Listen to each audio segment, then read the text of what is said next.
ഞാൻ കഴിഞ്ഞ ദിവസം ഒരു വീഡിയോ ഇട്ടുണ്ടായിരുന്നു. പഴയ മോഡൽ ആൾട്ടോൻ്റെ വണ്ടി സ്റ്റാർട്ടിങ്ങിൽ ഗിയർ ഇട്ടതിന് ശേഷം ക്ലച്ച് റിലീസ് ചെയ്ത് വണ്ടി മൂവ് ആകുന്നില്ല എന്ന് പറഞ്ഞിട്ട്. അപ്പോൾ അതിന് കുറേ പേര് കമൻറ്റ് ചെയ്തിട്ടുണ്ട്.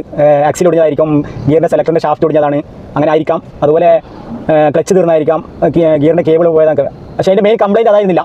അതിൻ്റെ മെയിൻ കംപ്ലയിൻറ്റ് പറഞ്ഞാൽ ക്ലച്ചിൻ്റെ അകത്ത് ഫ്ലൈ വീലിൻ്റെ ബെയറിംഗ് ഉണ്ടല്ലോ, ചെറിയ ബെയറിംഗ്, പൈലറ്റ് ബെയറിംഗ് എന്നൊക്കെ പറയും. ആ ബെയറിംഗ് സ്റ്റക്കായി പോയിട്ട് ഗിയർ ബോക്സിന് ക്ലച്ചിലേക്ക് പോകുന്ന ഫ്ലൈ വീലിലേക്ക് പോകുന്ന ഷാഫ്റ്റ് ഉണ്ടല്ലോ, നമ്മുടെ ക്ലച്ച് കയറ്റിയ ഷാഫ്റ്റ്, മെയിൻ ഷാഫ്റ്റ്, ആ പവർ ട്രാൻസ്മിറ്റ് ചെയ്യുന്ന എഞ്ചിൻ്റെ പവർ ട്രാൻസ്മിറ്റ് ചെയ്യുന്ന ആ ഷാഫ്റ്റിൽ സ്റ്റക്കായി നിന്നായിരുന്നു.